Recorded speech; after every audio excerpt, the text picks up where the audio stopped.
Can't hear you, sir. Okay. Are you talking? Can't hear you. Sorry, sorry. I muted when I sorry. So let me start again. Sorry. My discussion was I first talk about we are discussing T test. Last week we have discussed chi-square. Chi-square test, chi-square distribution. We talk about different type of chi-square, different statistics that answer the name chi-square. The one we even discussed, we solved. They are few. They are the common one we use. There are still many, but when we get to each of them, they are special. They use them for special occasion like survivor no, for like meta-analysis. Like when we run logistic regression, the worst statistic we use is chi-square. So there are many of them for stratified analysis. Maintain isn't chi-square. All of them they are chi-square. So, but we have discussed the commonly used one. Now let's talk about t-test and t-distribution. And under it, we are going to look at the t-test. We also look at confidence interval of the difference between mean, because t-test, what it does is compare mean. You know, we said that hypothesis testing, yeah, is different from confidence interval, but they go together also. Both of them are they are what do I call it, inferential method, and most of the time we do them together. Now, under the t-test, we're going to look at something on one sample t-test, independent sample t-test, peer sample t-test, then the non-parametric counterpart. When you cannot use parametric test because of violation of some assumption, like Sir, your volume is low. that, Volume is rather low. is it low? Volume is low.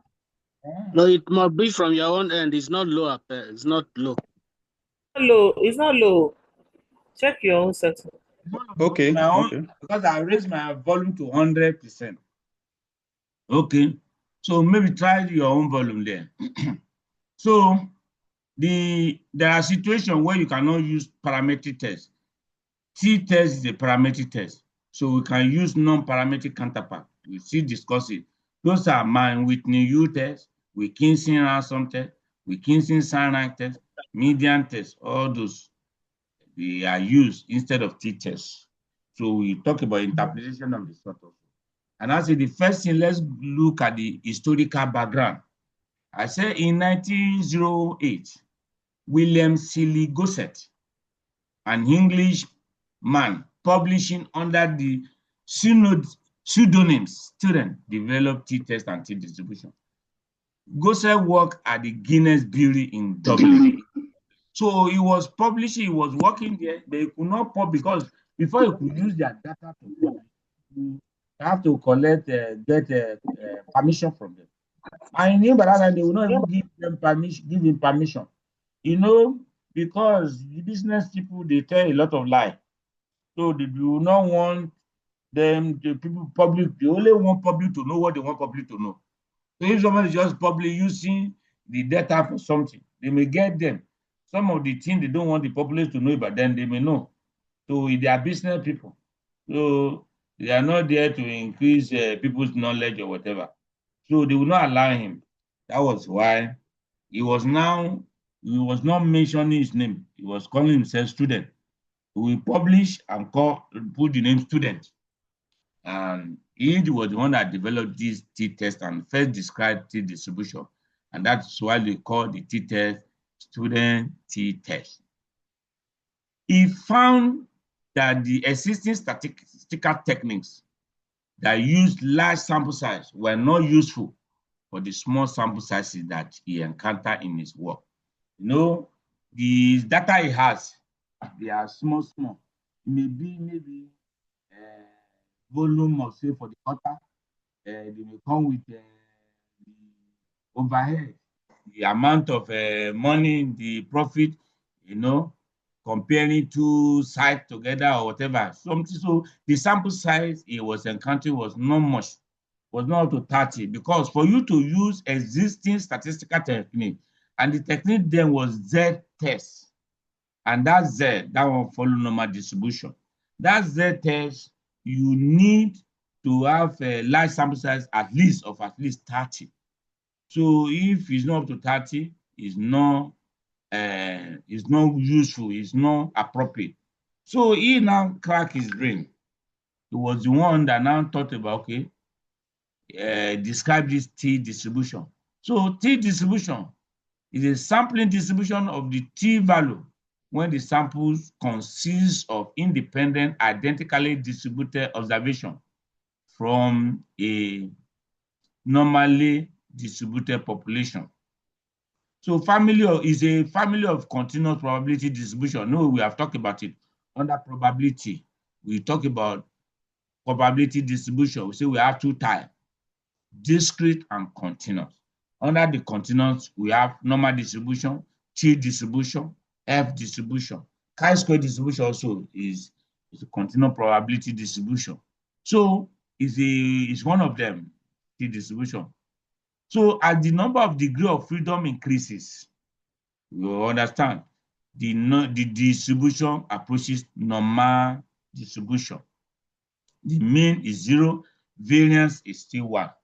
Now, you remember, to even understand the concept of the degree of freedom, I said that time, T is just the easiest.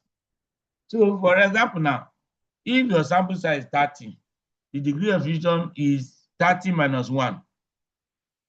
That is, we have already explained the logic behind degree of freedom. So it's just the number of total entity minus 1, the sample size minus 1. That's the degree of freedom. If you are dealing with two samples, is the NY, one will be N1, one will be N2. So N1 plus N2 minus 2. Or you say N1 minus 1 plus N2 minus 2, minus 1. That shows that you remove 1 for each of them. So when you have two samples, you combine the two samples together, you have to remove 2 to get the degree of freedom. As the number of degree of freedom increases, the T distribution is like normal distribution. So it's used for estimating mean of normally distributed population in situation where the sample size is small and population standard deviation is not known. Look at this look at the distribution. This graph you see now, it shows both standard normal distribution and T distribution. The red one is standard normal distribution. The blue one is T distribution. Just an example of T distribution. It's like it's close to normal distribution, but you see the way the height of the normal distribution, so it's flatter. You can see that variability is wide, is high. You know that normally when the sample size is low, the variability will be wide.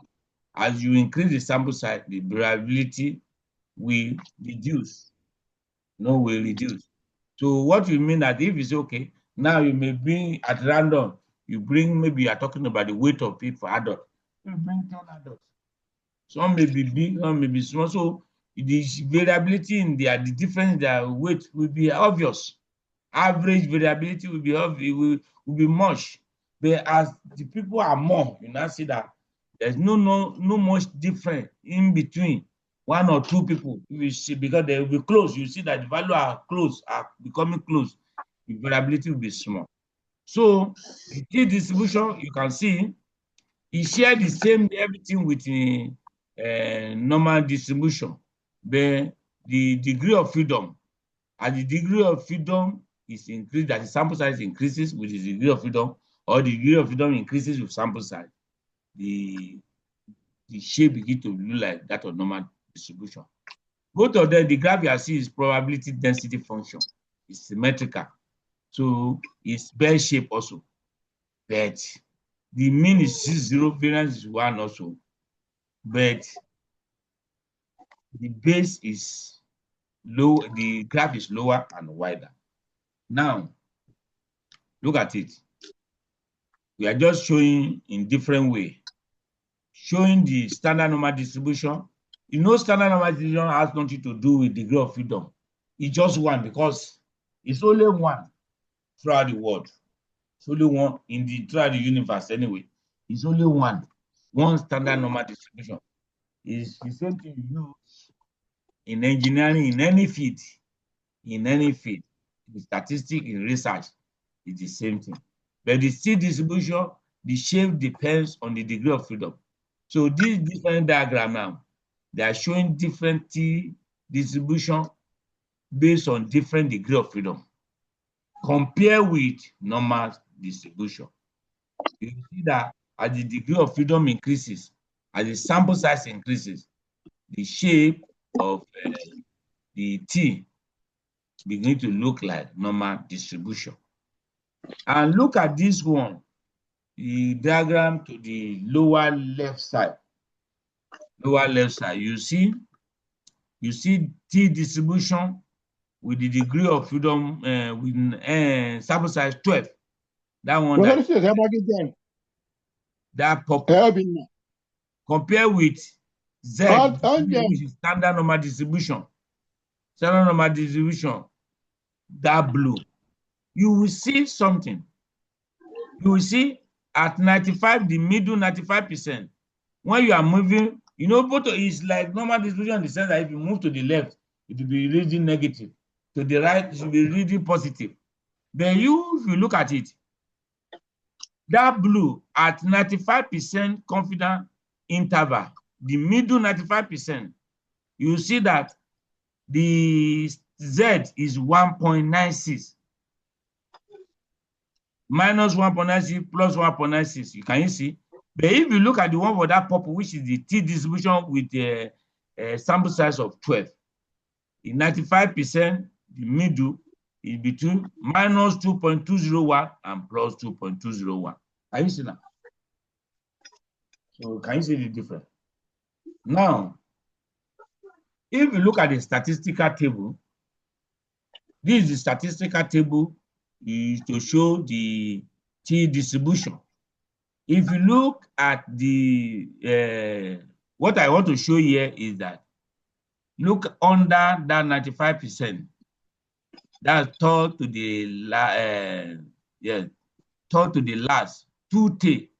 Let's look at third to the last column, or number, is 5 column now, where you have 95%, 0.25 and 0.05 level of significance for 2T. You will see, begin to look at the critical value, begin to look at the value. You see when that that is turned to 1.96.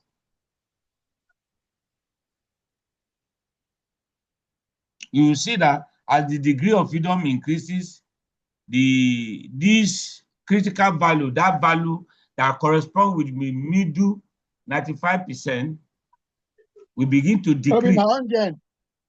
We begin to decrease. That means that as the degree of freedom increases, the T distribution begin to look like normal distribution. Now, you will now ask, why is it? We want to compare the existing test they were using before, Z test. Z test that's normal distribution. Compare with T test. Who is making? Let me look for this person and mute. Let's mute. If you want to make call, let's mute. So look at, we want to compare Z test and with T test. Generally, Z tests are used when we have large sample size, when we have a sample size greater than 30. T tests are most helpful for a smaller sample size, less than 30. Both methods assume a normal distribution of the data, but the Z tests are most useful when the standard deviation is known. But what I want to establish here is that you will not hear anything about Z test for comparing two means, comparing me. You only is T test you are hearing. The reason is very simple. There are situations where you can use Z test But there are some situations you cannot use Z-test because the sample size is very small. T-test is appropriate. In some situation where, okay, when the sample size is large and you compare T-test and T-test, it gives you the same thing. So why will you use Z-test? Look at condition for using them. Do you know population standard deviation? Yes. If you know, you go for. If it is no, you use T-test. Can you see now? But if it is yes, you may go for Z-test. But even that Z-test, it has to depend on if the sample size is greater than 30. If it's sample size is greater than 30, you use it. If it's less than 30, you use T-test. But the issue is that when the sample size is not greater than 30, even the T-test is like doing Z-test. It has approximated, it has become T-test and Z-test rather. That is why when sample size is large, T-test does the same thing as Z-test. When sample size is low, you cannot use Z-test, you use T-test. So even when you don't even know population standard deviation, you cannot use Z-test still. Can you see now? All situations, there is no situation where you cannot use T-test, and that is why T-test is now useless. Z-test is like useless. T-test is what you see. So hardly will you see any statistical calculation package that is now using Z-test to compare me. But well, because it's limited. So the T-test is better. Now let's now look at the T-test. How do you use this T-test? You know, we have already discussed under the assumption and hypothesis test. We have already introduced this formula because it's even actually T-test formula that we use, T formula we use to demonstrate.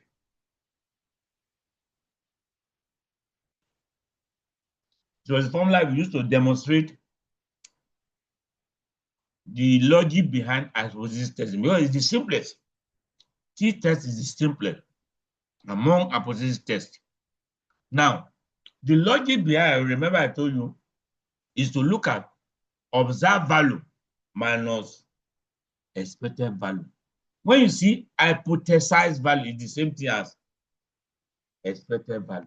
The meaning of expected value is the value when no hypothesis is true.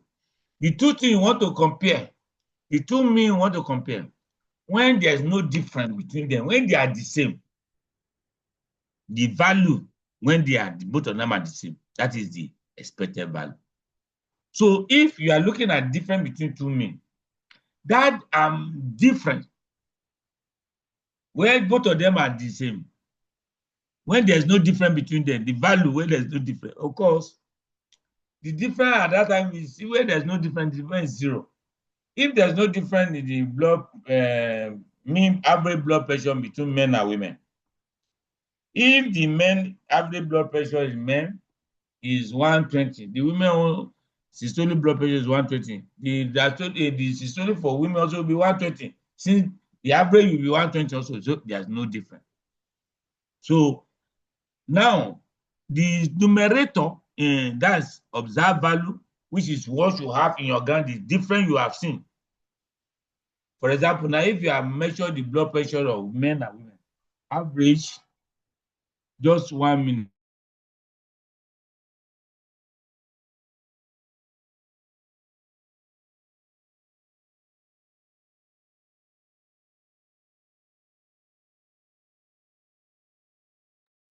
So I'm back. So observed value will be, let's say you have done the average blood pressure for men is 130, for women is 120.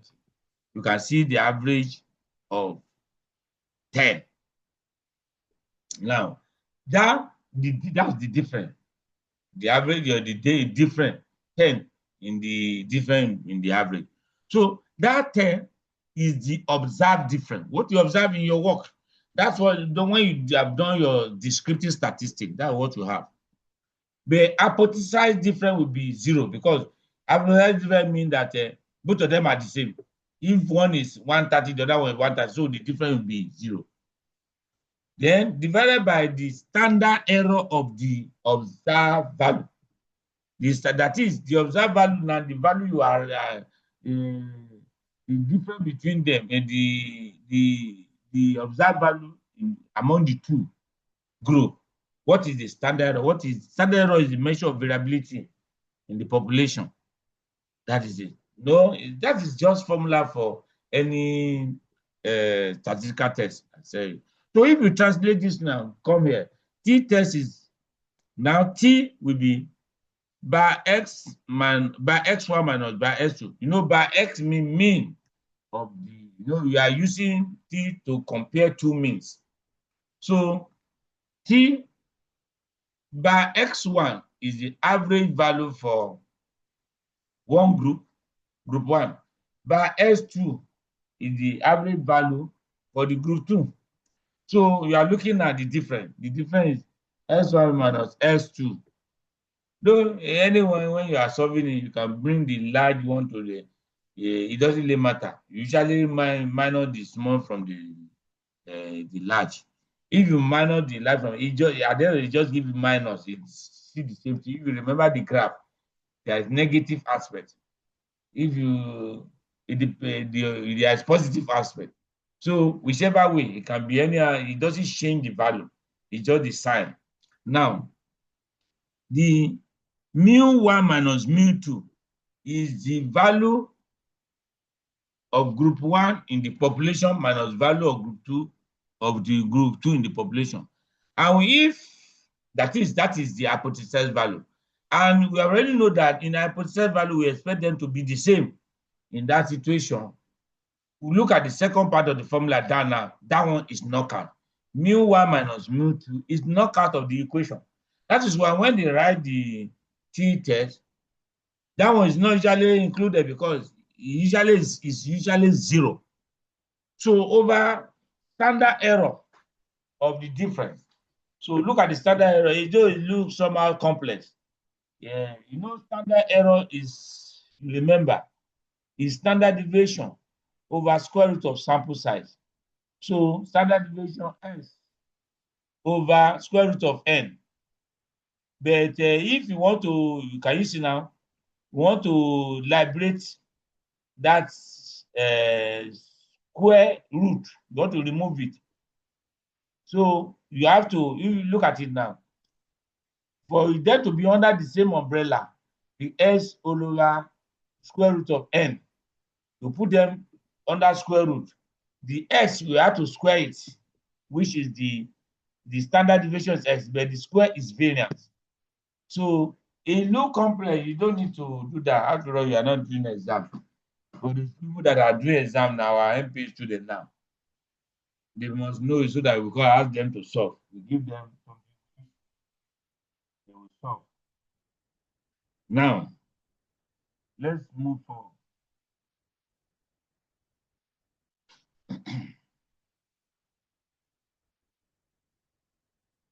The assumption, let's now talk about assumption around hypothesis tests. We are talking about the assumption of parametric test.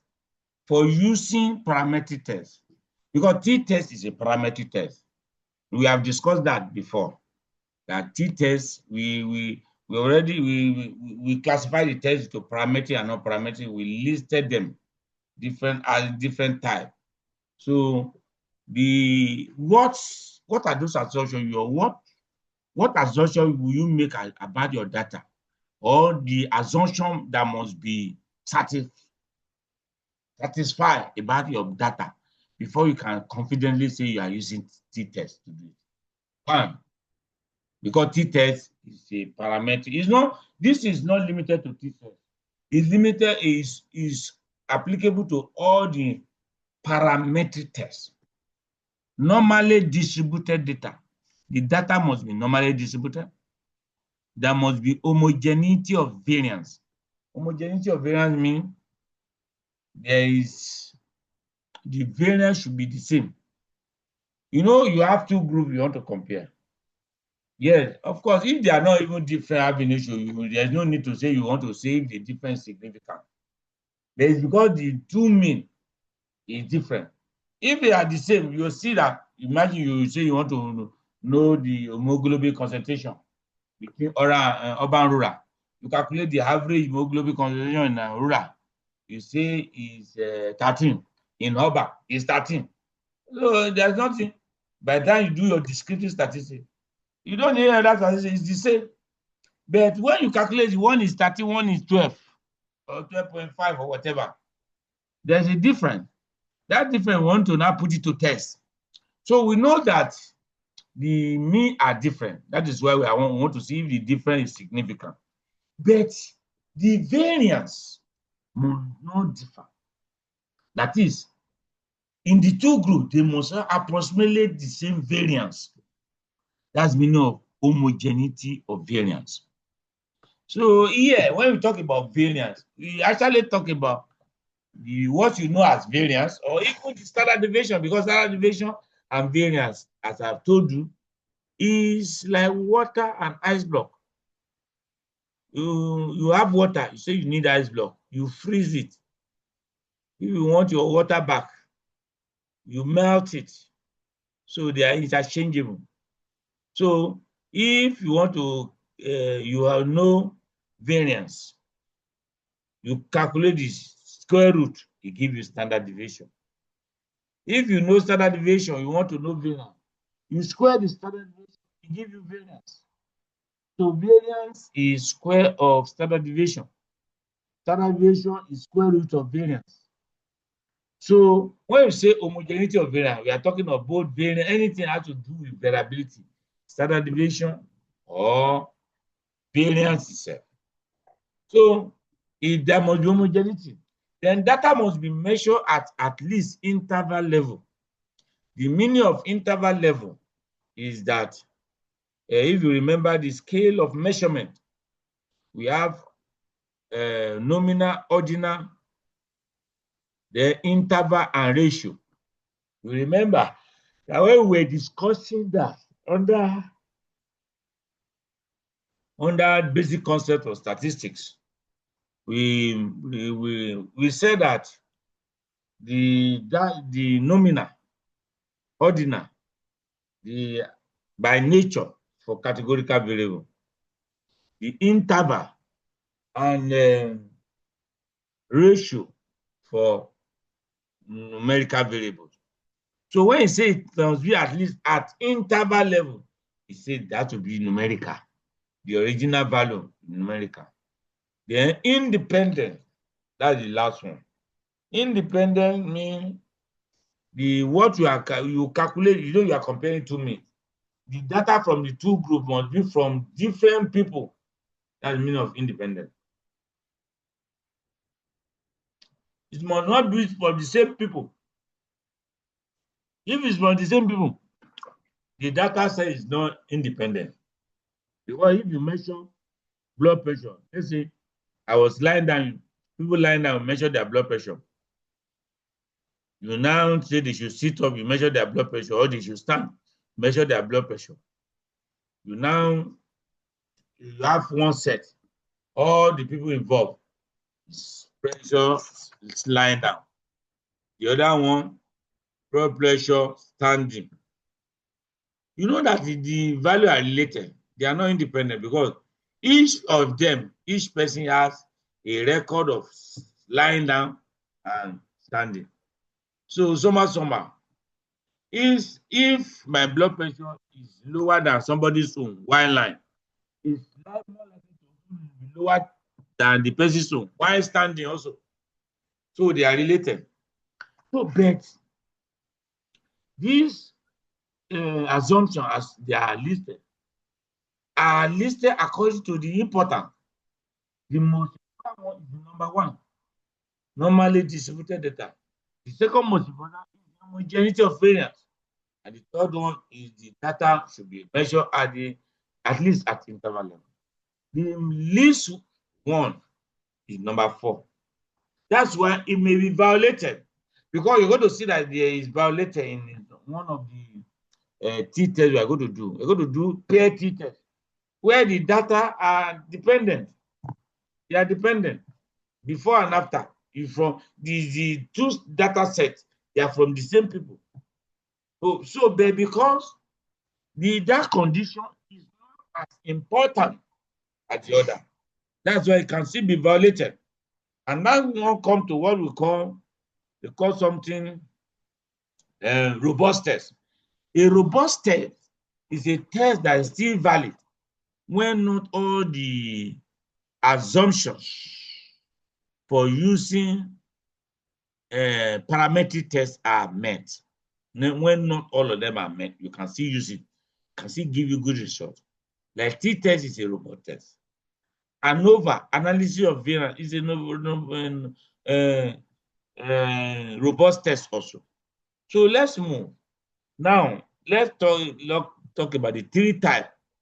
One sample t-test, independent sample t-test, and paired sample t-test. Let's look at each of them one by one. One sample t-test.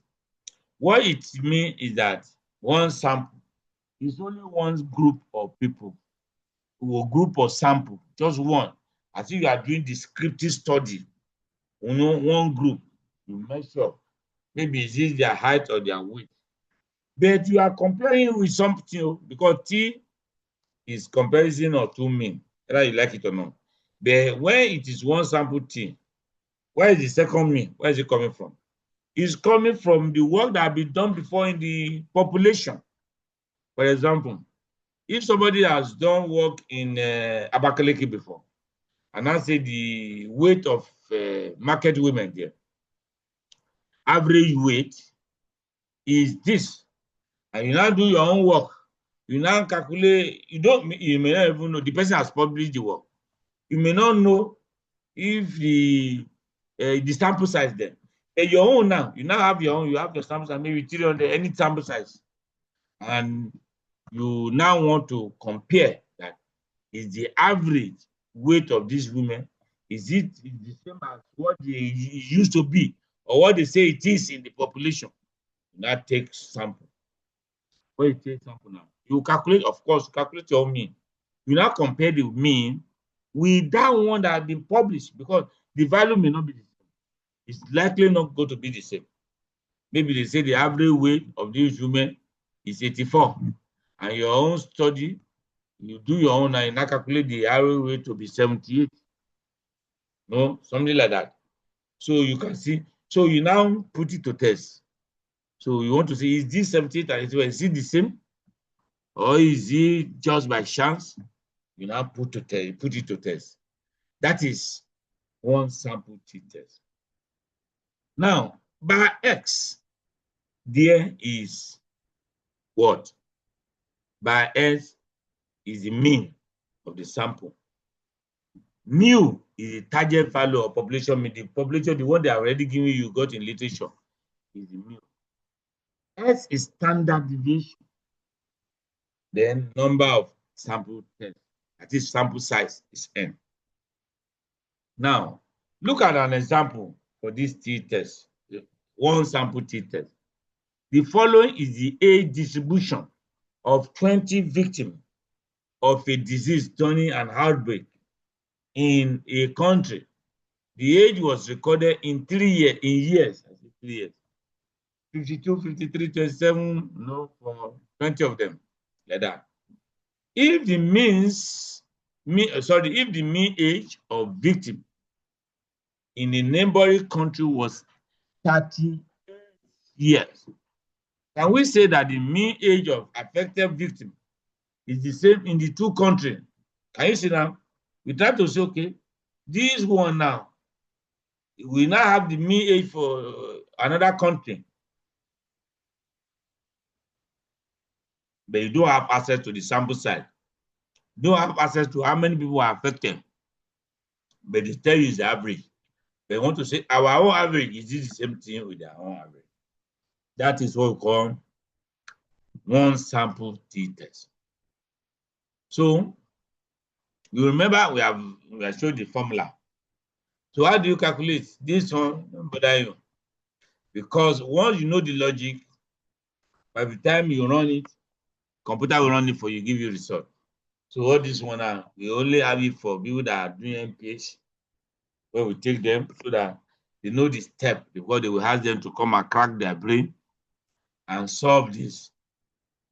But our own is to run it with SPSS and get results. When you run it, look at the results. Look at the one sample. If you give it with SPSS, this is what it will give you. Look at the second table down here. The first table will tell you, okay, age is what we are looking at. N, the sample size is 20. Mean of this data, 38.55. Standard deviation is 12.373. Standard error is 2.767. You know, standard error is standard deviation of sample size. Now, you now come to the second table. It will give you T, 2.367. Degree of freedom here is 19. And you see, 19 degree of freedom.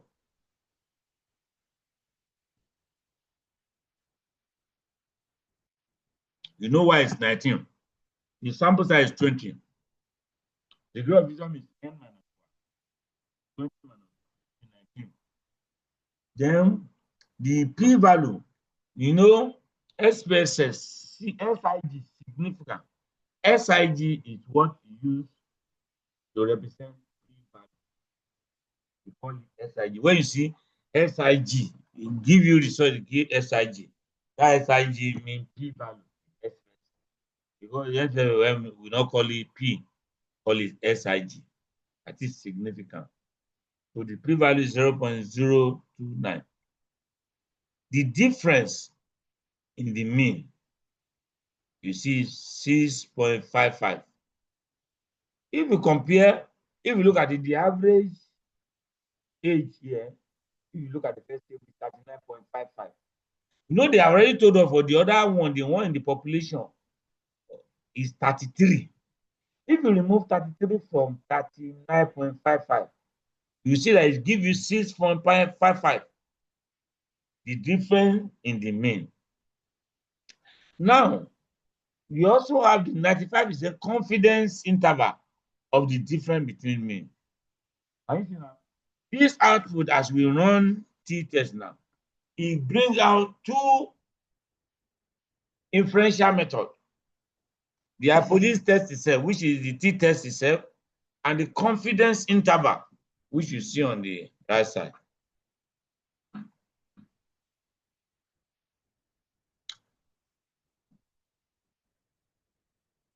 Interpreting the result now, I will not talk much here. You can see that it's significant because it is 0.029, which is the p-value, 0.029, which is less than 0.05. 0.029 is less than 0.05.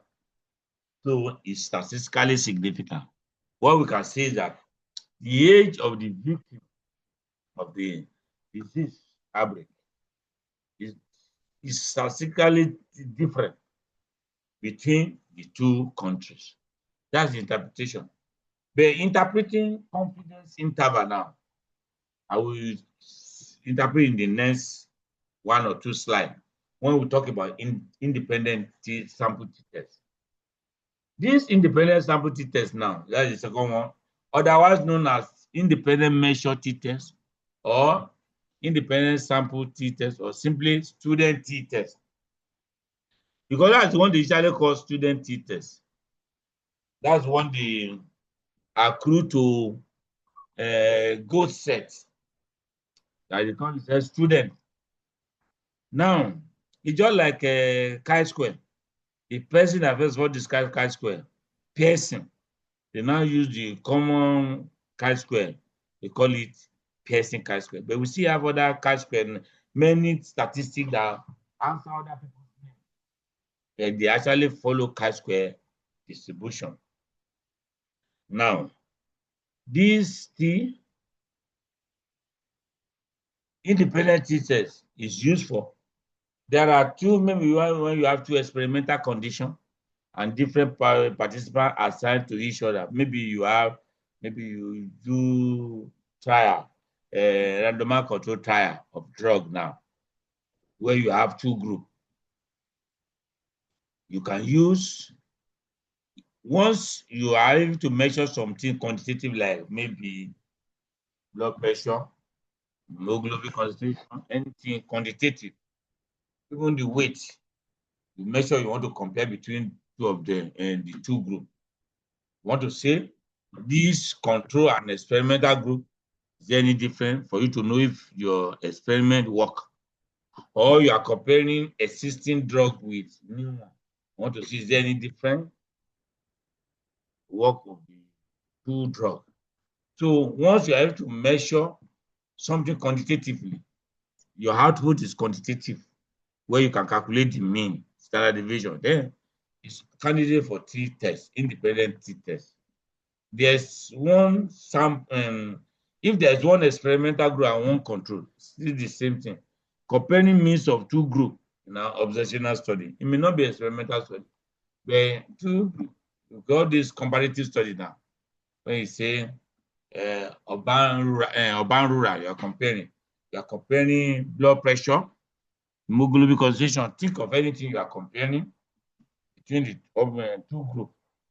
Can use to then the independent T-test. This is an example. The table below shows the number of days lost to absenteeism per month over 12 months due to sickness in the mining and construction industry. Can we say that the mean number of days lost differ in the two industries? You can see now for the 15 days now, 1, 2, 3, 4, 5, 6, 7, 8, 9, 10, 11, 12, 13, 14, 15. I think it's per month anyway. It's over 15 months, 15 months. These are the number of absenteeism in the mining industry, in the construction industry.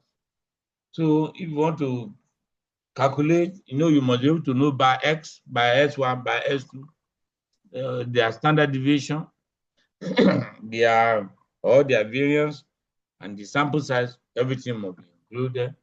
You calculate, but I don't think that's that's part of what you want to know. Now that one is just for academic purpose. So if you use the SPSS now, the software, it will run it for you. Look at the first table. After it has been run with SPSS, look at the first table. That one shows us for mining and construction, the sample size. For the mean, the average number of days lost is 5.8 in mining and 3.73 in construction. And you can see, even by looking at it without statistics, when you do your summary anyway, though it will have been calculated, you will have calculated with hand here. Anyway, all of them are there. Now, the essence of the test is that, this is different. We can see a difference. And that difference, if you look at it very well, is 2.067. The difference between 5.80 and 3.73 is 2.067. Now, this difference, that's what we are putting to test. You can also see something to have to give you a clue whether some of the assumptions are met, like the one for homogeneity of variance. You see standard deviation. You see in that first table. You see standard deviation for mining 2.042, for construction 2.086. You see that 2.04, 2.08. You see that there's no much difference. 2.0, 2.0. for each of them. So that shows that they are very close. If you look at their standard error, 0.527 is 0.539. So you see that this second one construction building more, just slightly, there's no much. So now look at the second table now. This second table is the one that shows the statistics. And there are two rows and many columns. The first row, where you have, can you see F now? F, you see significant. That F is a test of homogeneity, is a test of homogeneity of variance. F test, to test for homogeneity of variance. And the significant, the p-value, you can see in the second column. If you look down at the second row, the F test, F is 0.185. The significant is 0.670. It's not significant because it's far above 0.05. That shows that there's no significant heterogeneity. So when the F, they call it Levin test for equality of variance. That test is called Levin test, form of F test, Levin test for equality of variance. So if there is no difference in their distance, you see that it will not statistically significant. We are looking at the value, we know that it will not be any different. Look at the p-value also. It's not statistically significant. There's no heterogeneity. So now, if you move toward the right, you see the result. You see T. So apart from that, that second, the lower row, you see that there are two sets of results. You see equal variability assumed. Equal variance, rather. Equal variance assumed. Equal variance not assumed. That is, let's say the homogeneity of variance, the 11 tests we did, it doesn't favor. Maybe it shows that there's no equality of variance. You may go for the second option, equal variance not assumed. Then when you are able to establish that, oh, the 11 test is not significant, or yes, 11 test is not significant. So you can also assume that, oh, there's homogeneity of variance. That first row. So T test is 2.742. Even for both of them in this one, 7.42. But in some cases, it will be slightly different. Look at the degree of freedom, 28. But that one is just approximating. 28. You know, we have 15, 15. 15 plus 15, the sample size, 15 plus 15, 30 minus 2. Or you say 15 minus 1 plus 15 minus 1. 15 minus 1 is 14 plus 14, give you 28. The same thing as say 30, 15 plus 15, 30 minus 2, give you 28. So the degree of freedom is 28. And you will see the p-value is 0.011. That's 0.011. You can see that it's far significant. Less than 0.05. Now, that is the end of hypothesis test for as far independent t-test.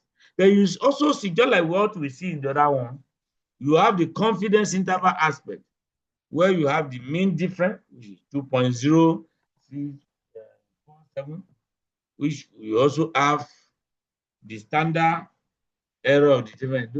That was not so useful here. You now have the confidence interval of the difference. Look at the confidence interval of the difference. You see? So now you can know if this, though we have already established that there's a difference because it's statistically significant. Without the p-value, you can actually know. No, I've already discussed confidence interval versus p-value or versus hypothesis test, because all the hypothesis tests end in p-value. So the end point of hypothesis test is the p-value. So here now, you now have We have that. You also have confidence interval here. So when you look at it, for the confidence that are ready to give us more information than the hypothesis test. Hypothesis test just give us the p-value, give us that is significant or not significant. We have already known that from here it's statistically significant. But confidence interval also can also tell you if it's significant. The way it tests is that you look at the range of value. It must not cross 0, must not include 0. And for it to include 0, that shows that it will start from minus and end in plus. For anything, if you draw a scale, and something move from one value to another value and at cross is 0, that shows that it's moving from -6 or minus something to plus something before you can say a range of value includes 0 in it. That shows that the lower value may be something like negative minus something, then the upper value is positive. Before you can say it crosses 0. That is, and the logic behind it is that no hypothesis say there's no difference. And just like what I said, if there's no difference, the hypothesized value will be different, will be 0. If there's no difference, that is what no hypothesis is saying. No difference. That shows that the value, the average value in A is equal to the average value in B, and when you minus it, give you 0. And when you know that the difference is 0, that shows that there's no difference. That is why whenever any range of value, a confidence interval, if the range of value includes 0, when you are comparing means, just know that, or you are comparing proportion, just know that the thing is not statistically significant. Because what it means that if it cross 0, includes 0, that shows that it can be, the difference can be 0 then, because you are saying that because the confidence interval is a range of value within which you are 95% confident that the population value is between the two values you have just said. So if 0 is one of the possible option value, that shows that there's no difference. So if the thing includes 0, the range includes 0, so that shows that it can be 0 in the population, even the difference can be 0, meaning that there's no difference, even it may not be any difference in the population. So that is why once it crosses 0, it's not significant. But once it does not cross 0, here now, the range of value, lower and upper, it don't cross 0. But there are some situations why we just see in positive direction like this, didn't have negative number on that both sides, is because when we are running it, we have instructed the machine, the software, to minus the smaller from the bigger. So when we say the smaller mean here is, look at that table, first table, 5.80, and the bigger one is 5.80. The smaller is 3.73. So if you remove, just like what we have done first now, you minus 3.73 from 5.8. The result is 2.067.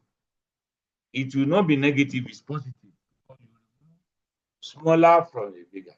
But if the way you run it, you select the way you run the SPSS, you minus that bigger one from the smaller one. It will still give you the same values, 2.0, but it will carry negative, that is minus 2.0. Can you see? So that is why confidence interval, the confidence interval, once it crosses, it includes is 0 in it, it's not significant. But if it's going to be significant for this one now, if you run it, we run it the other way, so that we minus 5.80 from 3.73. It will give us the same p-value, everything, 11 tests, the same result. So what will give us here is that the range of value will be, the difference will be minus 2.067 instead of 2.067. And the range of value you see here will from minus to minus. It will now start from, you know, here now is from, it ranges from 0.523 to 3.611. That one will be from minus 3.611 to plus 0. To minus 0.523. You know that on a minus scale, minus 3.6 is less than minus 0.5. You know that. So that's the interpretation. I don't know if there's any question concerning that. Or should we, what's the time now? Because we have just discussed, do we stop here?